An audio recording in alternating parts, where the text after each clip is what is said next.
ჩამიგდეს ნოეს ვიდეო, სადაც ის საუბრობს ჩემზე, ანუ გონება შეზღუდულზე, გაუნათლებელზე და კიდე რა ვიყავი, ხო, ცრუ მასწავლებელზე, იმ ადამიანების გასაგონად და მოსასმენად წერამ ვიდეოს, ვისაც ნოე მიგაჩნიათ ქრისტიანობის, მით უმეტეს მართლმადიდებლობის მეტრად, ვისაც ძალიან კარგად ვიყავი განწყობილი, მიხარობდა რომ გამოჩნდა ახალგაზრდა ადამიანი, რომელიც რაღაცას კითხულობდა, იმეცნებდა ბოლო პერიოდში, მისი რაღაც აგრესიული, აგდებული საუბრების ხვების მიმართ მენიშნა. ნოემ ჩაწერა ვიდეო არა იმ ვრცელზე, არამედ იმ მარტივ ვიდეოზე. ეს არის მიზანმიმართული შეტევა მართლმადიდებლობაზე, მეტი არაფერი და ეს არ გეგონოთ ლოზუნგები. ყველაფერს გავშლი დეტალურად თქვენთვის. ასევე შემხვდა ვიდეო, სადაც ერთ განათლებულ ერის კაცს, ძალიან კარგი კაცია, მართლმადიდებლობას პასუხობდა, რომ ეგ მღვდლობა არ არის კაცო, ეს მღვდლობა. ის გაუქმდა. ჩამიგდეს ერთი ვიდეო, სადაც საერთოდ აბსურდს ამბობს. აღსარების ეს პრაქტიკა არის ბოლო რამოდენიმე საუკუნის პრაქტიკა. ეს ყველაფერი, ყველა ეს არგუმენტაცია, ეს არის კლასიკური პროტესტანტული არგუმენტაცია. როგორც თქვა, შებერამად დაუთხრა, მიიღეთ სულიწმინდა, ვისაც მიუტევებთ ცოდვას, მიეტევებათ მათ და ვისაც დავკავებთ, დავკავდებათ. ნოე ამბობს, ეს არაფერ შუაში არ არის კაცო, აქ მიტევება, აქ არის რაღაც ავტორიტეტის გამტკიცებაო. ვისაც მიუტევებთ და ვისაც დაუკავებთ, ტექსტში ბერძნულად დაწერილია მრავლობითი რიცხვის ნაცვალსახელი. ანუ ქრისტე არ ამბობს, რომ ვინც ირწმუნებს თქვენ ქადაგებას, არამედ ეუბნება მოციქულებს პირდაპირ, რომ თქვენ ვისაც მიუტევებთ და თქვენ ვისაც დაუკავებთ. აქ ის არ საუბრობს აბსოლუტურად ავტორიტეტის გამტკიცებაზე. ჭეშმარიტად გეუბნები თქვენ, რასაც შეკრავთ დედამიწაზე შეკრული იქნება ცაში და რასაც გახსნით დედამიწაზე გახსნილი იქნება ცაში. იმისთვის რომ ჩვენ კონტექსტი გავიგოთ, მოდით შევხედოთ რა წერია მანამდე მათეს სახარებაში. იოანეს სახარებაში არა და აღდგომის შემდგომ ფაქტში, მათეს სახარებაში რა წერია. ხოლო თუ შენი ძმა შესწოდავს შენს მიმართ, მიდი და ამხილე, როცა მარტო იქნები დორივენი, თუ შეისმინა შენი, შეგიძენია ძმა შენი.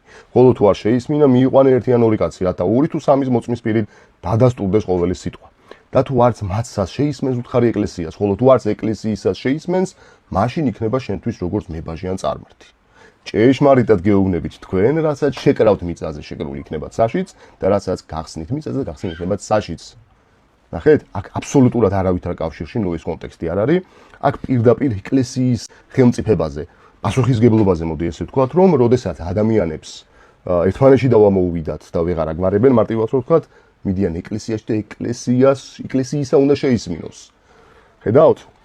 ეს პირდაპირ წინააღმდეგება იმ შეხედულებას ერთჯერადად რწმენაზე და გადარჩენაზეა. საუბარი აბსურდია მართლმადიდებლური პერსპექტივით. შესაბამისად, აქ საუბარი არა სახარების ქადაგებაზე, არამედ უკვე მორწმუნე ადამიანის დასჯაზე ან შენდობაზე. მაგალითად, როგორც იქცევა პეტრე მოციქული ანანიას და საფირას შემთხვევაში, ეს არის საჯული მათი ისტორიის, ან თუნდაც პავლე მოციქული, რომელიც კორინთელ ცოდვილს სატანას გადასცემს ხორცის დასაღუპად. თქვენ წარმოიდგინეთ? ხო, საკმარისი არის ერთხელ ირწმუნო ქრისტე და გადარჩენილი ხარ და არაფერი აღარ არის. მაგრამ მე ვხედავთ, რომ იმას, იმ ცოდვილს, ვისაც სატანას გადასცემს ხორცის დასაღუპად, სინანულის შემდეგ აპატიებს და აბრუნებს ეკლესიაში. ეს არის მეორე კორინთელთა მიმართ ეპისტოლის მეორე თავის მეათე მუხლი. ესეთ არგუმენტს ამბობს კიდევ, რომ აი თითქოს 200-ჯერ რომ შესწოდდა 200-ჯერ მოგეტევა, ოლარი გადაგაფარა მამაო, რა თქინდა მამაო, არაფერ შუაში არ არისო და ეგეთი რამე არ იგულისხმებაო. და ესეთი მუხლები მოყავსო, ჩემი მორწმუნე არ განიკითხება, ვისაც ჩემის წამს აქვს საუკუნო სიცოცხლე. ერთხელ გადარჩენილი, სამუდამოდ გადარჩენილია, once saved, always saved. და ასევე მხოლოდ რწმენით გადარჩენა, sola fide. თუ ადამიანს შეუძლია რომ 200-ჯერ შესწოდოს შეგნებულად და ეგონოს რომ ავტომატურად ნაპატიებია მარტო იმიტომ რომ მორწმუნეა, მაშინ რატომ აფრთხილებს ახალი აღთქმა მორწმუნეებს ასე მკაცრად? მაგალითად, პავლე მოციქული მიმართავს მორწმუნე ქრისტიანებს, რადგან თუ ჩვენი ნებით ვწოდავთ ჭეშმარიტების შემეცნების მიღების შემდეგ აღარ რჩება მსხვერპლი წოდებისათვის, არამედ რაღაც საშინელი მოლოდინის სამსჯავროსი და ცეცხლის შური, რომელმან უნდა შთანთქას წინააღმდგომთ. თუ კი რწმენა ავტომატურად აპატიებს მომავალ შეგნებულ წოდვებს, აღსარების და სინანულის გარეშე, პავლე არ იტყოდა რომ მათ საშინელი სამსჯავრო ველით, ხო? ასევე ძალიან აშკარაა პირველი კორინთელთა მიმართ ეპისტოლის მე-6 თავის მე-9 მუხლები და ასევე გალატელთა მიმართ ეპისტოლის მე-5 თავი, სადაც პავლე მოციქული ეს სიას გვაძლევს, სადაც ჩანს რომ ვერ ცხონდებიან ამ წოდვაში ცხოვრები ადამიანები, ანუ ვინც დარჩება ამ წოდვაში და არ შეინანებს. თუ კი მორწმუნე, რომელმაც ერთხელ ირწმუნა, არ განიკითხება თავის ამ სტატუსის გამო, რომ ის ერთხელ უკვე რწმენაში აღმოჩნდა. რატომ ეუბნება პავლე თავის მორწმუნეებს, რომ ამ წოდების გამო სასუფეველის გარეთ დარჩებიან? არგუმენტი, რომ თითქოს აღსარება ბოლოს დამკვიდრდა, ჰერმესის წემში მეორე საუკუნის ძეგლია. შეგახსენებთ პირდაპირ ხედავთ ესეთ მუხლებს, რომ მათ ვინც მოინანიეს უნდა იცოდნენ, რომ სინანულის პერიოდში მათ უნდა მოусმინონ წემს, რათა მან გამოსცადოს მათი გულები და დაადგინოს მათი მკურნალობის გზა. ანუ იგულისხმება, რომ მათ აღსარების შემდეგ უნდა მიხედოს მათ სულიერად. იგი ერთ-ერთ მონაკვეთში ამბობს, რომ ბევრჯერ რო გაიმეოროთ ცოდა და ბევრჯერ ყველა ცოდას ვერ იტყვიო. ანუ ნოესთვის აღსარების თქმა არის ცოდვის თქმა უბრალოდ და პატეების მიღება. ანუ ის საერთოდ ვერ ერკვევა აღსარების მნიშვნელობაში. გასაგებიც არის, რადგანაც ის პროტესტანტული კუთხით იცნობს, ხოლო პროტესტანტიზმი მე-16 საუკუნეში ებრძოდა კათოლიციზმს, რომელმაც აღსარებაზე იურიდიული ფორმალური ელფერის გამო დაუწყო ბრძოლა და მართლმადიდებლობას ესეთი ფორმალური მიდგომა, ინდულგენციები და გამოსასყიდების წოდების გამო მართლმადიდებლობაში არასოდეს ყოფილა. ასევე წმინდა ეგნატე ანტიოქიელი, ბერძნულ დედანშია დაცული როფალი მიუტევებს ყველა მონანულს, თუ კი ისინი სინანულით მიავლენენ თავს ეპისკოპოსის კრებულთან. ეპისტოლე ფილადელფიელთა მიმართ, თავი მერვე. ორიგენე მეორე-მესამე საუკუნე ყურადღებით შეარჩიე ის, ვისაც თანაც უნდა აღიაროს შენი ცოდვა. გამოცადე მოძღვარი, რათა იცოდე, შეუძლია თუ არა მას შენთან ერთად ტირილი, იცის თუ არა მან თანაგრძნობა. წმინდა კვიპრიანე კართაგენელი, გევედრები თქვენ, ძმებო, თითოეულმა თქვენგანმა აღიაროს თავის ცოდვა მოძღვრის წინაშე, სანამ ის ჯერ კიდევ ამ წუთი სოფელშია, სანამ ისი აღსარება ჯერ კიდევ შეიძლება მიღებულ იქნას და სანამ მღვდლის მიერ აღსრულებული შენდობა, ეს პირდაპირ ლათინურად არის confessio et remisio, სათნოა უფლისათვის. მას უსვავს ადამიანის მხრიდან confessio, აღსარება მღვდლის წინაშე და მღვდლის მხრიდან remisio, ცოდების მიტევება გახსნას. მღვდლობა არაფერი არ ყოფილა კაცო, იქ მერე მოიგონეს, თორე არაფერი ადმინისტრაციული დანიშნვა იყო. და ახალ აღთქმაში მადლის გადაცემა ხიროტონიის მეშვეობით ხდება. ხიროტონია, ხიროტესია, რაც ხელდასხმას ნიშნავს. ეს მაგალითად აღწერილია პირველი ტიმოთეს მიმართ ეპისტოლის მეოთხე თავში, ნუ უგულებელს ყოფ შენში არსებულ ნიჭს, რომელიც მოგეცა ხუცესობის ხელდასხმით. ანუ პირდაპირ ბერძნულად არის ეს ეპიტესეონ, ტონ ქეირონ, თუ პრესბიტერუ. პავლემოცკული პირდაპირ ამბობს, რომ ტიმოთე მიიღო სულიერი ნიჭი, ხარიზმა.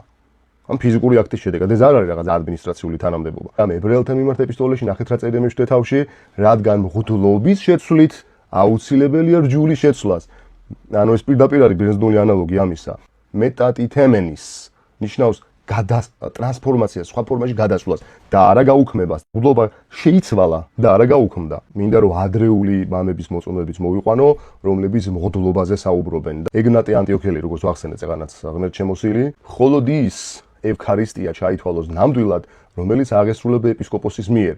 ან მისგან ბართვა მიცემულის მიერ. ნუ შეიკრიბებით ეპისკოპოსის გარეშე. ეპისტოლეს სმირნელთა მიმართ, მერვე თავი. თუ პრესვიტერი და ეპისკოპოსი უბრალოდ ადმინისტრატორები იყვნენ, მაშინ ყველა მორწმუნეს ექნებოდა უფლება, რომ ევქარისტიული ზღვენი შეეწირა, ანუ ზიარება მომხდარიყო. ტრალიელთა მიმართ ეპისტოლეში რას ამბობს ის, ვინც საკურთხევლის გარეთაა, იგი აკლდება ღვთის პურს.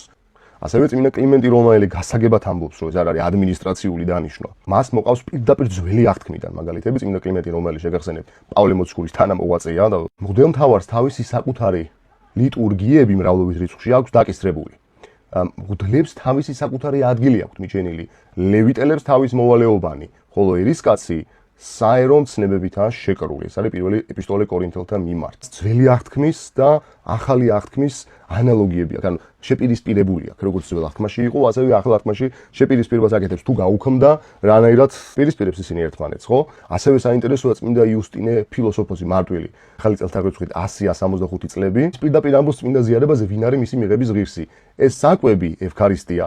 ანუ ზიარებაზეა საუბარი და მასში მონაწილეობის უფლება არავის აქვს, გარდა იმისა, ვისაც წამს ჩვენი მოძღვრების ჭეშმარიტება, ვინც განიბანა ცოდვათა მისატევებელად და ანუ მონათლაზეა საუბარი და ვინც ცხოვრობს ისე, როგორც ქრისტემ გვამცნო. ეს არის პირველი აპოლოგიის 66-ე თავი. და ასევე ტერტულიანე, ახალი წელთაღრიცხვით 160-200 წლები, შეიძლება წლები მეშლებოდეს, თავის ნაშრომში სინანულის შესახებ პირდაპირ საუბრობს აი ასეთ სინანულზე და ამბობს, როგორი პერიოდია წარმოიდგინეთ. სულ ნაადრევი ეკლესიის პერიოდია, მოციქულთა შემდგომი პერიოდი, მოციქულებრივ მამათა პერიოდი ეწოდება ამას თეოლოგიურ ენაზე, ეკლესიის ისტორიის ენაზე. არიან ისეთებიც, რომლებიც ბოროტად იყენებენ ღვთისმოწყალებას და ამით ცოდვას ამრავლებენ. ბოროტად სარგებლობსო ის, ვინც ამბობს, რომ მე ერთხელ ხო რწმენის დროს მივიღე პატიება და მეტი აღარ მჭირდება. რომ შევაჯამოთ, ჩემი პირადად TikTok-ზე ყოფნის ან Facebook-ზე ყოფნის მიზანი არ არის ვინმეს დაუმტკიცო როგორი ჭკვიანი ვარ, არამედ ჩემი მიზანია რომ ადამიანები მოვიყვანო ქრისტეს მიერ დაარსებულ ეკლესიაში, ისევე როგორც სხვა მოძღვრებას. მართლა გულით უსურვებ გამოსწორებას, სინანულს, წუხარო ის ასე მდგომარეობაში, მაგრამ მე მინდა რომ თქვენ ამ მდგომარეობაში არ იყოთ. ქრისტიანობა, მართლმადიდებლობა, რომელიც რუიზურმისის საეკლესიო ძეგლის წერი ჩვენ ხო კარგად ვიცით, არა გეცრუნეთ შენ სიწმიდით მშობელო ჩვენო კათოლიკე ეკლესიო, არცა განგცეთ შენ სიკადულო ჩვენო მართლმადიდებლობაო. ის გვიმტკიცებენ რომ თურმე ეს ყველაფერი არ იყო, ტყვილი იყო, მერე მოიგონეს და ჩვენ ხალხს ვატყუებთ. ეს ძალიან სამწუხარო ღმერთმა უშუალოდ ამ ადამიანს და ღმერთმა გააგაძლიეროთ.